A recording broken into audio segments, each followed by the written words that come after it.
Welcome back to Gems Podcast. For those of you that are new to the community, I am Miss Genesis Amaris Kemp. For those seasoned listeners, thank you so much for listening to another segment.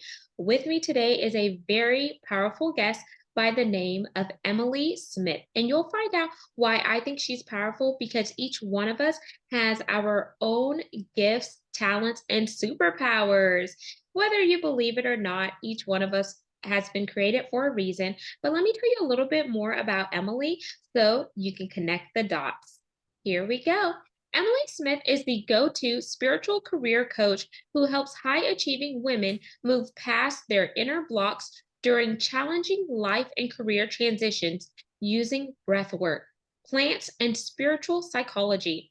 At her company, Guide to Wholeness, Emily works with her clients through one on one customized coaching, her online courses, career clarity, and ancestral healing, and retreats. Her expertise has also been requested on coveted speakers, stages, and corporations. Emily is a published author, speaker, breathwork facilitator, and the Guide to Wholeness podcast host, whose expertise has been featured in Bustle, Thrive Global, Authority Magazine, and Thought Catalog. So y'all, as I said, she is definitely a woman on a mission. So without further ado, let's bring on the woman behind it all, Emily Smith. Yay.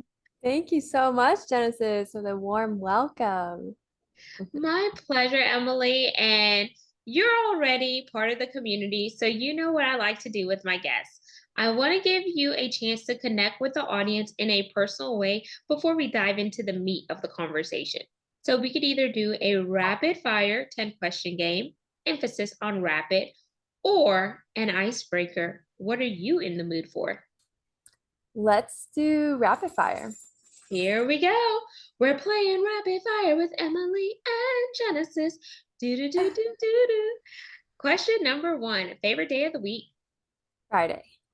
Question two, if you could trade places with anyone, would you trade places or remain yourself? Remain myself. Question three, if money was no object, where would you be headed? Oh, Cayman Islands. Ooh. Question four, you get 3 random acts of kindness per day. What are your 3 for today? That I would give, right? Yes. Yeah. Okay. So I would compliment someone I meet, like a stranger. I would buy the person behind me's coffee. Um, and I would comment on someone's post, maybe on LinkedIn or something, or send them a message that can share how it impacted me. Awesome. Question 5. What got you involved in the work you're doing?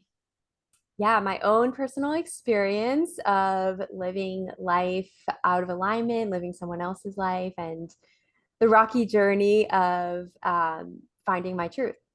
Yes. Question 6. What's one word to describe you?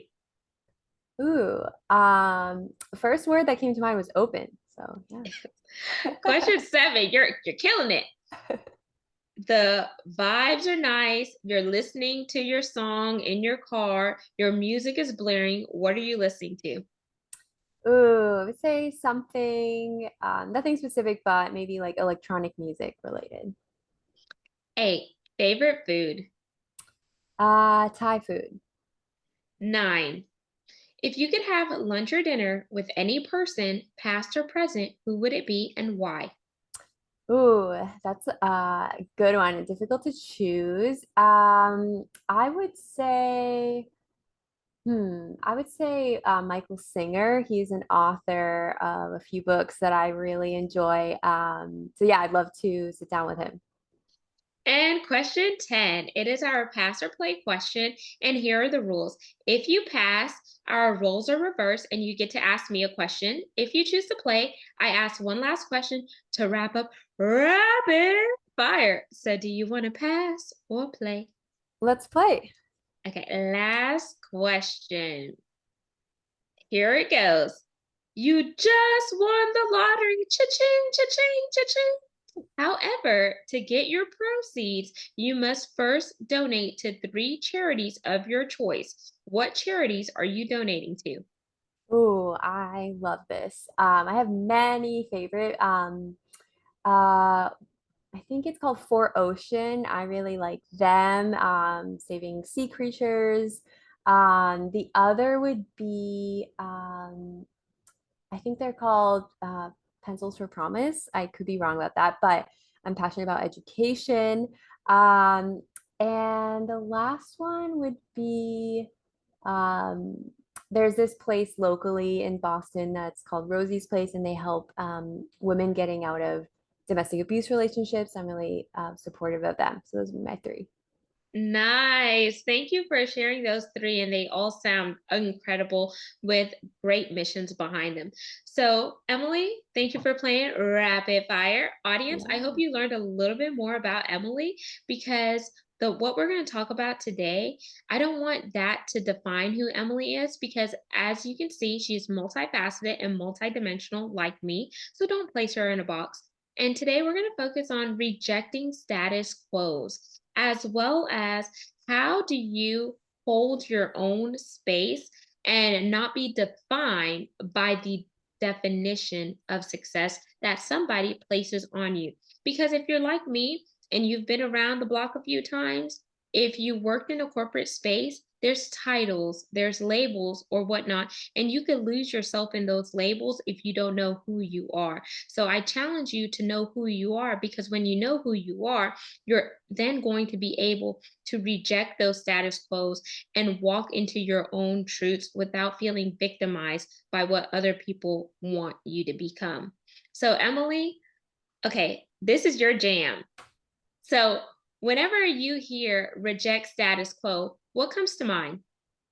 Yeah, what comes to mind, just, based on my own journey, the work I do with women, is making decisions based on how they feel versus how they look. I think that we are really conditioned in society to chase the titles, go get a degree, align ourselves with companies, schools, people, places outside of ourselves in order to validate ourselves. So, it's really a process of unlearning that and coming into awareness of what actually lights you up and what you value and how does something feel in your body. So my experience was I was like, I have to move to London, I have to move abroad, I have to work at this huge company and climb the ladder. And I did that for a few years until I realized I have no idea who I am. I achieved what I wanted. I feel so empty. And I know this isn't what I wanted, but I was just doing what I was thinking I was supposed to do. So, really, a journey of coming into contact with what my intuition was telling me and developing that muscle in order to make better decisions in my life and career. Yes, and I love that because I feel like this is rooted in childhood when we grow up because we always hear, "Hey, what do you want to be when you grow up?" And I feel, in my opinion, the what is what labels you and what keeps you confined to that box where that individual feels like the what is who they are, when in actuality, no, who you are is an individual. You're a masterpiece. You're beautiful. You're creative. There's so many things about you. But if you don't know who you are because you're trying to check off these boxes to meet this quote unquote status quo, then you're losing yourself and dying to yourself every day at the appeasement of someone else's validation. So, in your opinion, do you think that society as a whole is failing us because of the conditions that they implement in us when we are younger? Because we all heard the sentiment, go to school, get a degree, get a good job, and that teaches you how to be an employee. It doesn't teach you how to necessarily be an individual. Yeah, absolutely. I completely agree. I think a lot of our systems are set up that way to disconnect us from our individuality, from our intuition, from our specific values, and it kind of indoctrinates us, especially in schooling and yeah, just culturally too, to align with an overall type of value that actually isn't yours. So I really do believe it's the change that happens on an individual level that will then influence society. And I think that's the change that we're seeing now and have been seeing over the last, 10 or so years of people realizing, like, wait a second, this isn't what I want. This is what I truly decide and value. And yeah, and making decisions that every time you make a decision around what's authentic for you, you inspire others to do the same.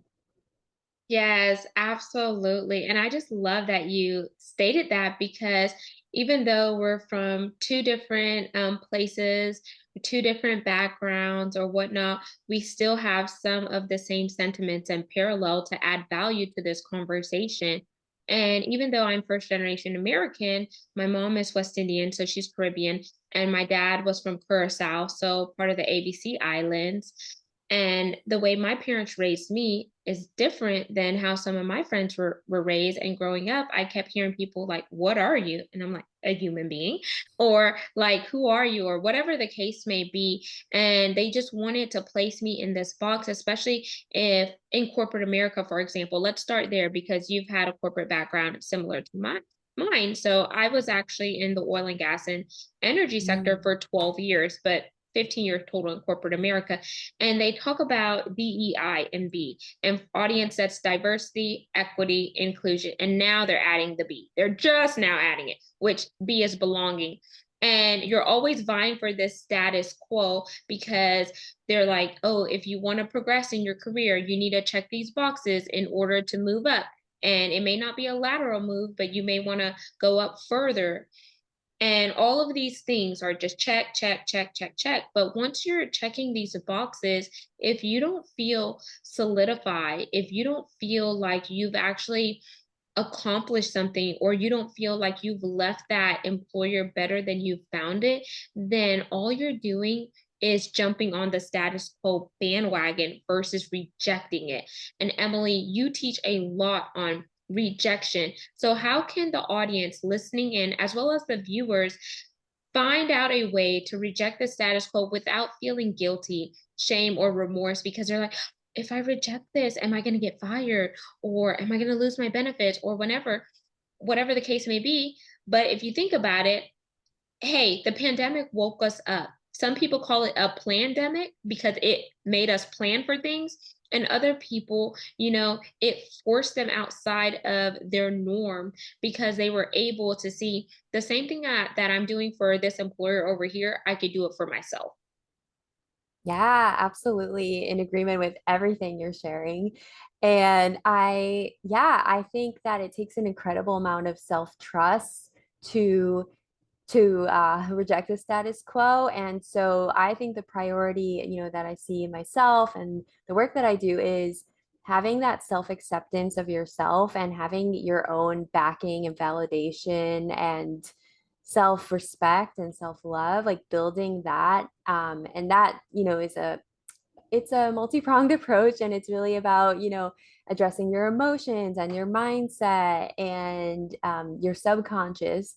But I would say that's the first step to feel safe enough to even reject that, because it does feel very scary to opt out and leave so-called security, to do what's right for you. So building that inner trust and safety is going to help you do that, and also building the clarity. I think the more clear you are on what you value, what are your non-negotiables in your lifestyle and your career, then you can more easily move towards that. If you're confused, you'll kind of go whichever way. Like, you'll kind of still be outsourcing and tuning into the status quo. So those two things, self-trust and clarity, are huge. Yes, self-trust and clarity. And y'all, once you know where you're going, then you already know the steps that you need to take to get there. Or if you don't know the steps, you know who to link arms with in order to help you get there.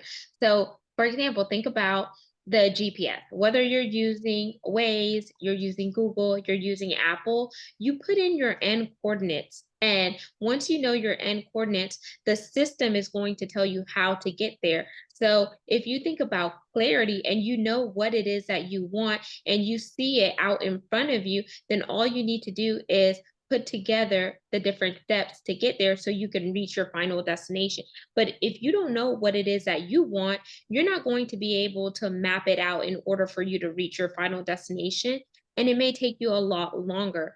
So if you have that self trust and you have clarity, and I'm also going to say laser clear focus, then you will be able to start defining your own definition of success. Because what success is for Emily may be different for what success is for me as me, Genesis, but that's okay. We're both successful, but we both have different viewpoints on what success looks like for us.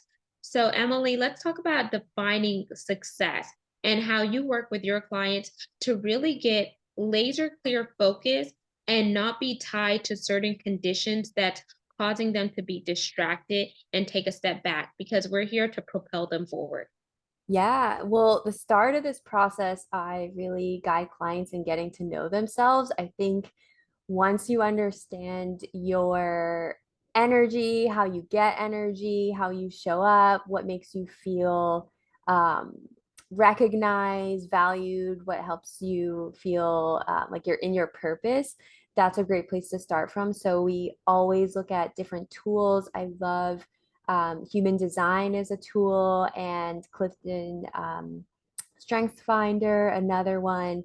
Um, the Genius Test is another one of my favorites, and it's really based on Chinese elements. Like everyone, there's like four types. I think it's like fire, air, water, and maybe metal is the other one.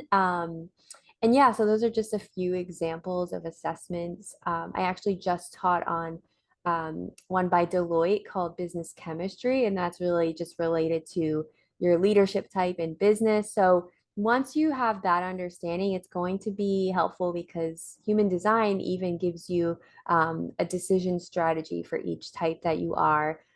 So you're going to be able to just know what your preferences are and kind of narrow down what you value and what you want to focus on. And then you want to get clear on what it feels like in your body. So I always am guiding clients to develop this feeling and connection with their body. Like you might think something looks great on paper and you're like, that's going to get me what I want. And I think I've made so many mistakes in my own life of like, yes, like this is going to make me so happy. And then I've gone there and been like, wait, no. So I'm always, let's tune into your intuition. Let's get clear. Like, is this a yes or a no? What feels expansive? What makes you feel contracted? And that's going to lead you to the right thing. And also like asking your body questions.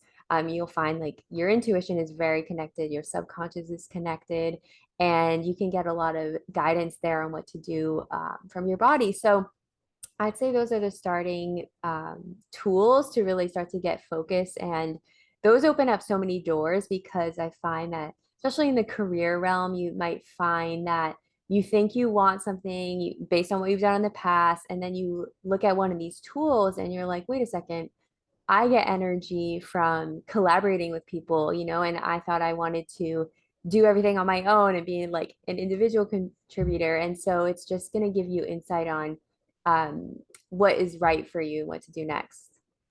Yes, and those assessments are amazing. I've done, well, Strengths Finders, which used to be Clifton Strength. I That's think right. they renamed it. And another one we did in the oil and gas space was Myers-Briggs. So that's Yeah. another one.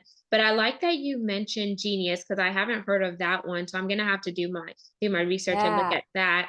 And human design, I actually had an episode with someone on I my show. saw. And Yeah. yeah, and she taught me a lot about that because I didn't know what human design was. Her name was Anna Rona. So I'm glad that you mentioned that because it came back into the forefront of my mind. I was like, oh yeah. Yeah, I was thinking that too. Yeah, I loved that episode. And I just think, yeah, the more people can share about human design, the better. It's just like been a tool that's changed my life and my understanding of myself so much. So when you think about these assessments and the various ones that you've tried personally, as well as the ones that you engage with your clients to try, is there a favorite one that you have?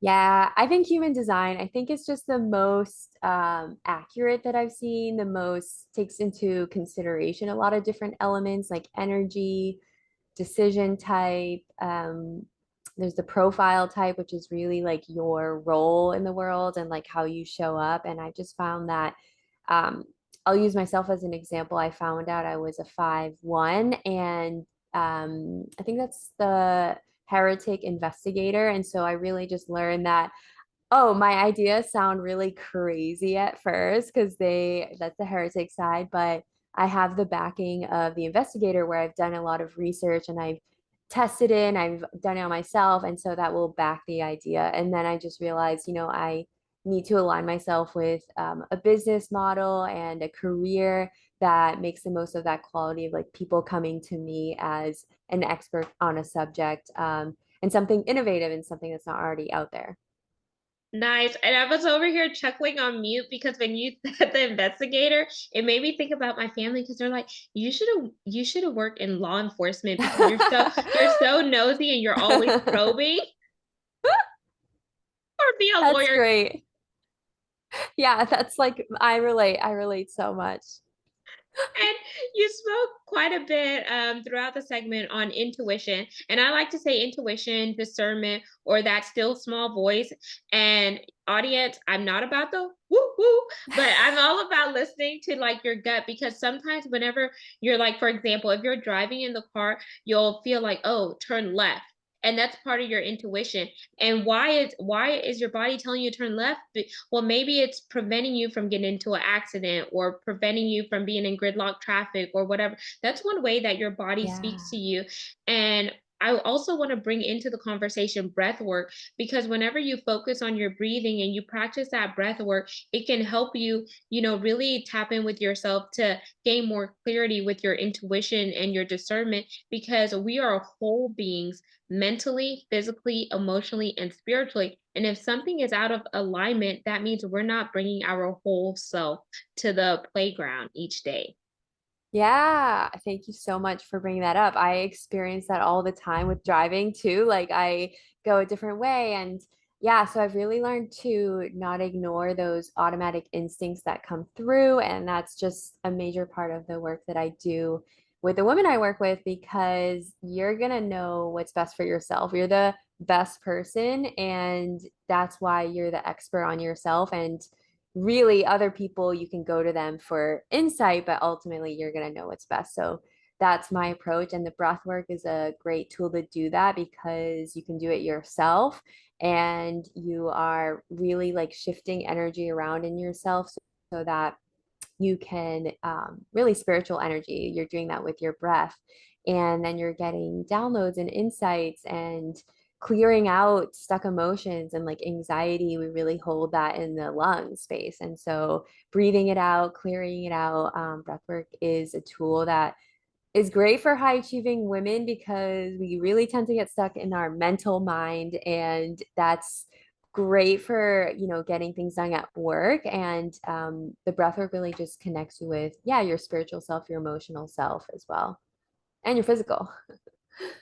Yes, and I can't stress how important breath work is, especially if you like to work out and if you want to be more in tune with yourself. I call it deprogramming in order to reprogram. So, if you need to just step aside 5 minutes, 10 minutes, 30 minutes to do my 3 R's, which are refuel, recharge, and realign, or sometimes I'll say refuel, rejuvenate, and realign, then that is going to help you begin to fire on all cylinders.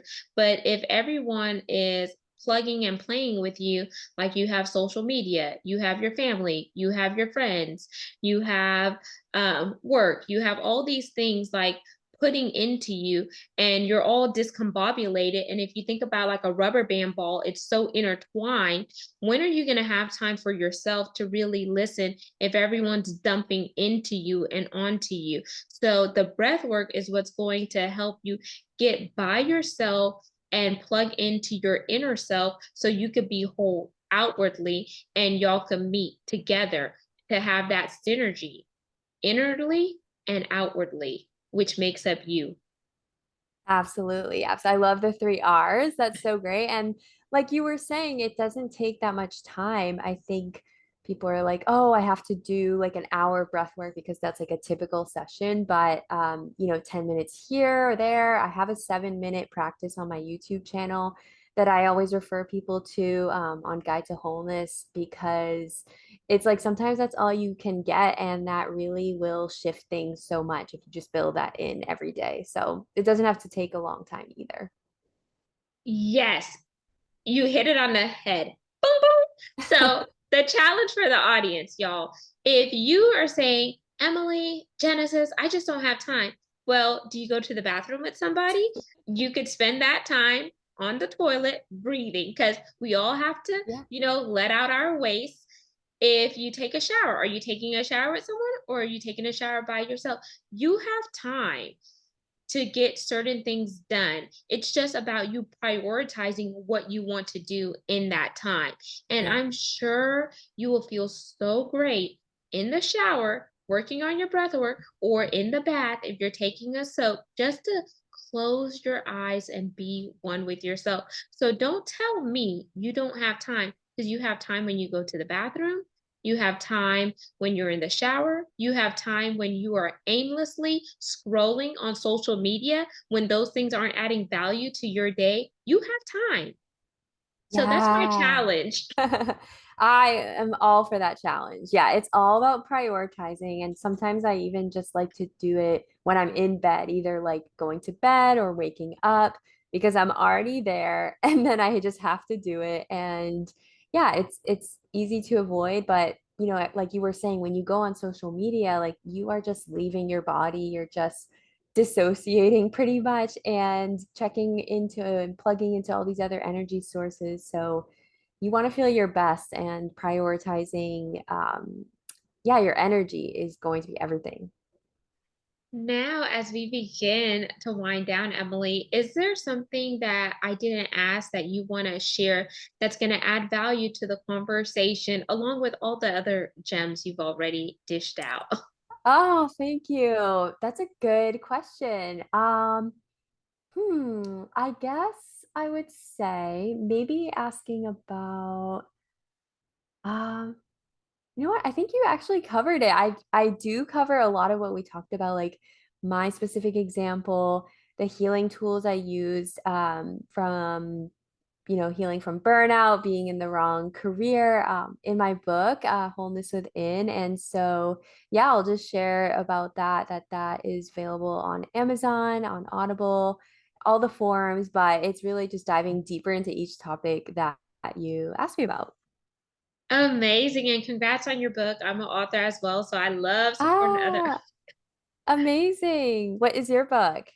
chocolate drop in corporate America. And I just talk about how I Wow. climbed the corporate ladder, how you have to not wait for people to give Yep. you what you want. You have to take charge of your career and you have to have that ownership because when you Yeah. have that ownership, you can easily go from an IC, individual contributor, to management if that is your wheelhouse. So don't just wait for someone, hey, there's this amazing opportunity because you Yeah. may never get that tap.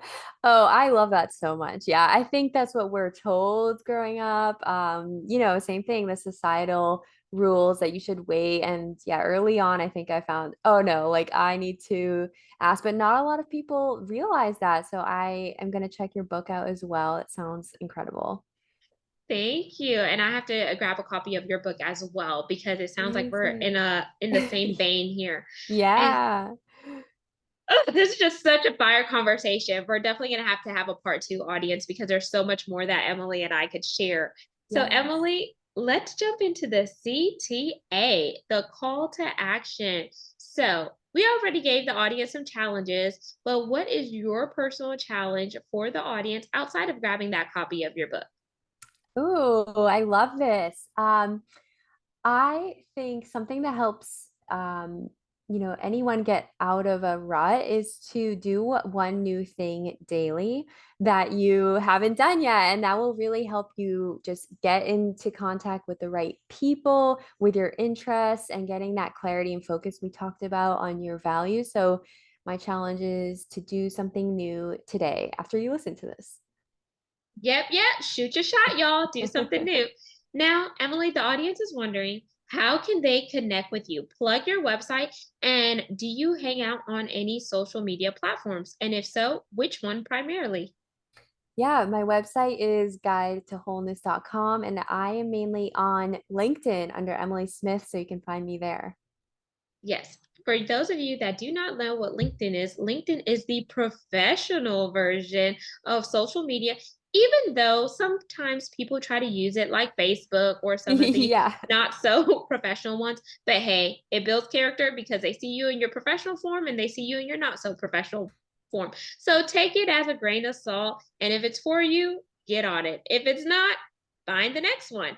So, audience, I hope this segment has truly blessed you. I hope you learn more about practicing breath work, taking ownership of your own life, which is going to help you define your version of what success looks like, not the world's version.